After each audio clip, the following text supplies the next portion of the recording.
So here's the thing about this game. The dev isn't the most receptive to criticism of this game, and neither are his followers online. In the last 24 hours, I've seen the store page change several times, screenshots of stolen assets from other games, soft-like issues, and a general lack of content for the price point of the game, along with the FOMO methods in the pre-release outfits. I'm not comfortable saying this game is a cash grab. I am very comfortable saying it.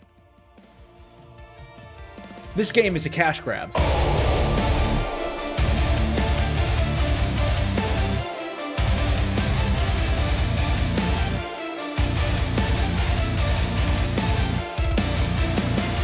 Welcome to Doll Town is theoretically a horror adventure game where you explore a cursed village where lifelike dolls roam, as per the official Steam page and viral social media posts. According to the aforementioned Steam page, you will also uncover dark secrets, solve eerie puzzles, and survive haunted dollhouses to escape a twisted nightmare. And based on that description, the trailer, the demo, and all of those viral pre-release social media posts, you might get sucked in one way or another. But I'm asking you to hear me out on this one, because the game alluded to in that Steam description and those viral posts is not only not real, the actual game available for purchase is an 80-minute narrative experience that would barely pass for a visual novel, let alone the insanely overhyped survival horror adventure heavily implied over the course of the game's development. Normally, when dissecting a game I consider to be this bad, I would offer alternatives and solutions to the many issues the game has, in an effort to counterbalance the overly critical and sometimes negative approach to analysis. But if you can't tell by now, this is going to be one of those videos where that doesn't happen, and I am very mean, but I'm doing it for you guys. In Welcome to Doll Town, you do not explore a cursed village. Exploration implies some measure of choice on part of the player, and in Welcome to Doll Town, there is no choice on part of the player. This is a point A to point B scenario where the player's input is all but irrelevant. And across an 80-minute experience, you might spend a total of 8 to 10 minutes actually walking around in the titular town, with most of that being completely on rails because there is only ever one way to go and the town is deceptively small. Seriously, walking around in the town during the few moments when you can free roam highlights how incomplete and poorly crafted this game truly feels. The camera is also complete shit, but considering there really isn't any gameplay, it's hard to be that upset about it. Besides, there are plenty of other things to be upset about. What about the lifelike dolls that roam the town? The developer made it clear on social media that we'd be fighting dolls with our bare hands in this game, but this is unfortunately another lie. Across this 80-minute experience, there are a total of 4 actual enemies, and I don't mean 4 types by the way, I mean 4 actual enemy encounters. And one of them is in the tutorial, a tutorial in which you take no damage and cannot die, so it's meaningless. There are 2 other doll encounters throughout the game that you could theoretically avoid, but what does it matter? They can't possibly hope to challenge you anyway. Then there is a boss fight near the very beginning of the game. At least I think it's a boss fight. It had a health bar, but I just kept pressing the one attack button I had until it was over. It might as well have been a QTE sequence. And there are wrestling finishing moves as per the social media scam stravaganza, but there are only 2 from what I saw across my playthroughs. They're also contextual, which means you can only do them when you get the big immersion-breaking button prompt on the screen. So yeah, the combat accounts for about 2 total minutes across the 80-minute playthrough and feels pointless, meaningless, and completely underdeveloped.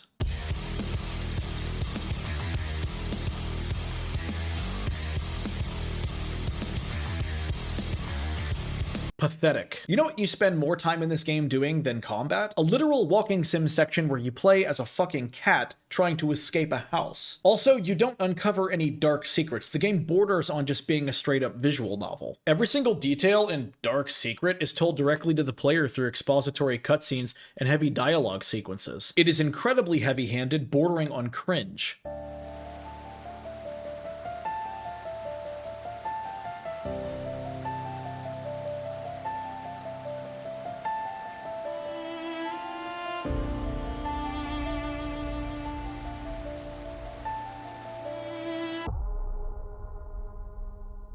What about the eerie puzzles? Well, there really are no puzzles. Like, there is a get the thing to stick in the thing to get a thing type element early on, but that's basically it. The one lock requiring a specific number to unlock is just told directly to the player through critical dialogue. And then near the end, there is a flip 5 switches thing, but the game is too linear for this to present any sort of challenge to the player. They're all basically in the same room. But you know where there are eerie puzzles? The fucking demo. So I almost never play demos for games that I'm interested in. I typically wait until release day to get the most spoiler-free experience I possibly can, so I only played the demo after beating the full game for the first time. And it was mostly out of suspicion because the game was so short and light on gameplay, I couldn't even imagine how indie developer / lying sack of shit Bad Wish Games would even make a demo out of this without lying to people. And I was right, the dev straight up lied.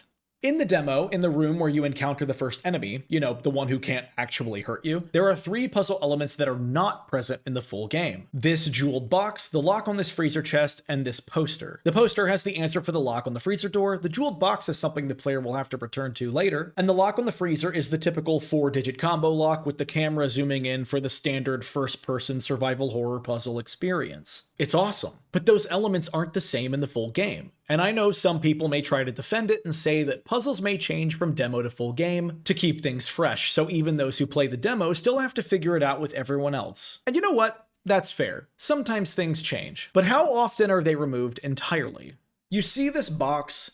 This fucking box represents a promise. This is the kind of thing survival horror fans and many horror fans in general would be very familiar with. We see something like this and take note. Surely we will return to this place with another key item or more information later. This is a promise the demo made that the full game broke. In its place in the full game is a crowbar that is effectively useless, as interacting with it is just the trigger to start the combat tutorial, combat for which the crowbar is not actually a weapon. The weapon in the game is the main character's fists, and for my first playthrough, I thought it was only her fists. But the trailer shows her kicking an enemy at one point, and since there is no combat in the actual room in which this happens, I thought this was another lie. But the game actually has a mechanic it couldn't be bothered to explain. In the combat tutorial, there is no explanation of anything. It just says to hold one button and then press another. So it's kind of like aiming and then firing a gun. The hold button allows you to block and take reduced damage, which feels unnecessary because the enemies are the complete opposite of a threat. And the one situation where this might be helpful is on the first and only boss, but even if you die, there's a checkpoint seconds before the fight. So even though there isn't enough combat up to this point to perfect any actual technique, it's irrelevant because the checkpoint trivializes any real difficulty presented by the boss. What the game doesn't explain is that if you block at the right time, you can perform a perfect block, which knocks the enemy back, and then you can counter with a kick, which seems kind of cool. But the kick does the exact same amount of damage as a regular attack, which means it's pointless to use because it requires more effort from the player but achieves the exact same result. And I didn't even know this was a thing until after getting through 2 full playthroughs and the demo. It was only going back into the game to get some additional footage that I accidentally figured it out. And if the combat had even an ounce of depth or variety, or was even a core aspect of the overall experience, this would be way more exciting.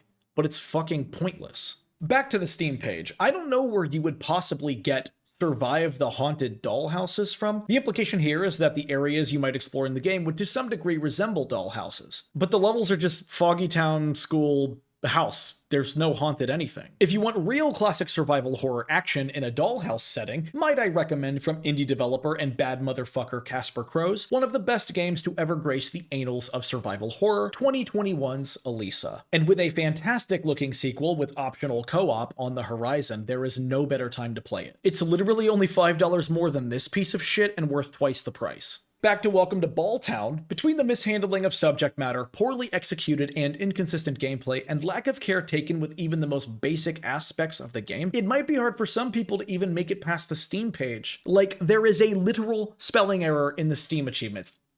How do you mess this up? Let's shift for a moment and have a very serious conversation about tone. Tone is how the overall experience feels. Leon S. Kennedy, the S stands for suplex, can roundhouse kick a dude's head clean off his shoulders, watch the one friend he's made on his mission get murdered, and then mispronounce his name while screaming in anger because he's the main character of a campy 90s style action story. The game is clear pretty early on that you're not meant to take it all that seriously. Where's everyone going?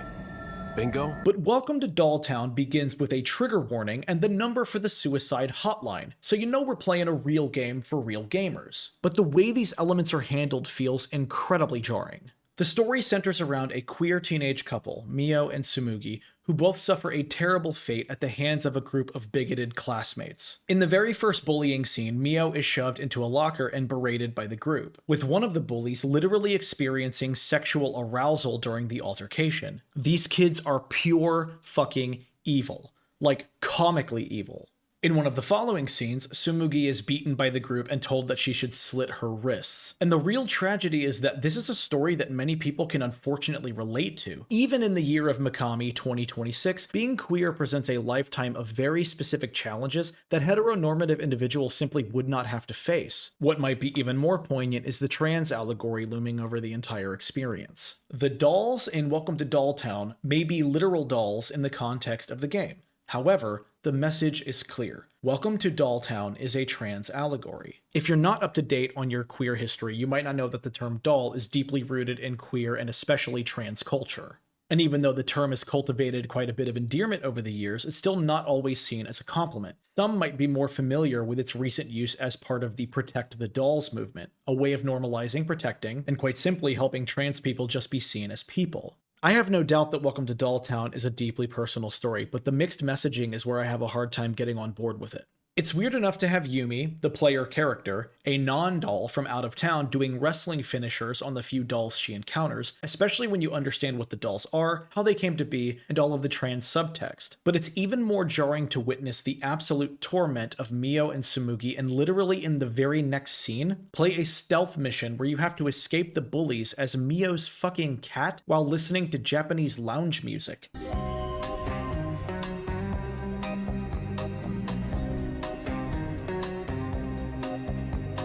And if that wasn't bad enough, Welcome to Dolltown, a game that offers basically no catharsis whatsoever, tees up a moment that could have single-handedly saved the entire experience, at least for me. This one thing would have made the 80 minutes of mishandled tedium absolutely worth it. After watching Mio and Tsumugi get mercilessly tortured by this group of absolute fuckboys for like 30 straight minutes, I desperately needed something bad to happen to them. Once the story reaches its conclusion, you wake up as Yumi and head back into the town once more. As you enter Dolltown, the bullies begin marching down the street towards Yumi, and quite possibly one of the most hype metal tracks in the history of horror gaming starts playing, and I genuinely thought for a moment, holy shit, this is it. I'm gonna activate my stone cold trigger and put these evil little dipshits in the ground. But then... No! What the fuck? No! God damn it! Fuck! Welcome to Dolltown had one of the most incessant marketing campaigns that I've ever seen. It was entirely self-promoted, which, considering the indie scope of the project, is exactly what you would expect. But the nature of the social media posts is what bothers me so much. And before I continue being mean here, I get it. Indie game development especially is overly competitive, grueling, and thankless, and it's important to support these developers as much as we can. However, we should not be infantilizing them. Relative to the scope and budget of their projects, we should be holding them to the same standard as anyone else, and developer Badwish Games worked tirelessly to brute force this game into virality with some of the most embarrassing social media posts I've ever seen, exacerbated by the fact that the majority of the content in these posts would actually not end up in the game they were marketing. There's no skateboarding, far fewer combat encounters, no easy mode with cat companions, costumes only available through external transactions, and entire levels that wouldn't make the release. However, in all that misleading content, there was one thing the developer was kind of honest about, and that was the unlockable costumes. You start with two, the default and this dank-ass Lord Farquaad drip. The Muffin Man? After beating the game once, you unlock this. I don't know what it is, perhaps someone weebier than I can provide literally any clue as to what this costume is supposed to be, because none of the costumes have names, and the only ones I recognize are all the ones the developer was peddling on social media for the last year. You know, the one from Resident Evil, and the one from Resident Evil, and the one from Silent Hill, and the one from Resident Evil, and the one from... It's annoying enough that games like this are so comically referential, but to actually charge people money for character skins that are one-to-one taken from other licensed media is fucking plagiarist nonsense. And I'm assuming some of the other many countless skins the developer was peddling on social media, like a crackhead 2 days late on rent, were also taken from other media, but there were so many of them I legitimately could not keep track. The developer was selling bundles up to $100 that included the skins with the full release, but like, this game is $13 base price. So are we saying that $87 is an appropriate asking price for a handful of stolen skins worn by a character you only play as for like 20 minutes? Yeah, you actually spend more of the game in flashbacks and playing as other characters than you do Yumi. So enjoy those fucking costumes, Patreon backers! You earned them. Considering how many names there are in the backers section of the credits, the developer clearly got some people to buy into this bullshit, but there is no way that all of them are happy right now. And I actually almost bought one of these bundles too. I really admired the spirit of the developer and the game, and I, like many others, was just so excited to see what this could be. But I didn't end up falling for it, and I can tell you the exact moment I realized that it was probably a scam. It was when the developer started talking about how they transitioned from Welcome to Dolltown being a standalone experience to the first part of a 3-part series, now confirmed by the final scene of the game, and then in another social media post they were talking about the development of a mobile game. Those things, combined with the plagiarism plagiarist skin peddling made me realize that pouring resources into so many projects when they had yet to produce anything worthwhile, especially as a solo developer, while basically begging for money every step of the way, was an enormous red flag and would obviously lead to an inferior gaming experience. To put it simply, producing the best possible game first was never this developer's goal, and the end result is irrefutable proof of that. When I saw social media posts about the game and its development, I thought I was looking at something with a distinct identity from a developer who had something they really wanted to say. It just didn't look like many other games, which is such a big obstacle to overcome all on its own. But on the other side of that waiting and potential excitement is just one of the dullest, most tedious, and deceitful indie games I've ever experienced. Which I find extremely disappointing for so many reasons, not the least of those being the exploration of these specific themes and what it could mean to so many people. And what a name for this developer, right? Bad Wish Games. Almost as if we asked for this, right? Like we wished for this game to be terrible. The developer did not waste any time listing another game on Steam, by the way, so do not fall for this shit again. Anyway, enjoy all that crowdfunding while you can, you lying sack of shit, because goodwill doesn't last forever.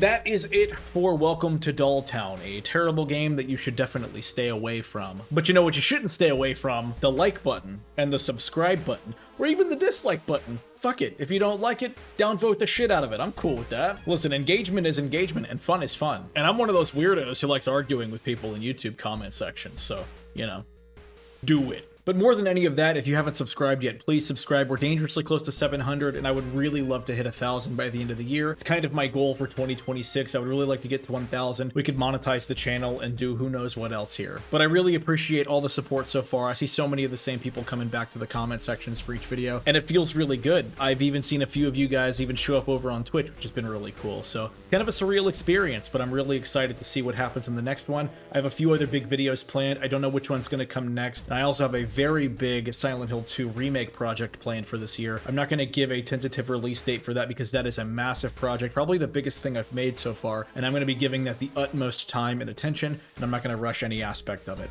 But again, like, subscribe, follow, share, tickle those buttons, follow us over on Twitch. There's social media too. We don't post on them enough. We'll get there eventually. But that's it for me, nerds. Once again, my name is Oz, short for Osborne, aka Mr. Winters, and I'll see you guys in the next one.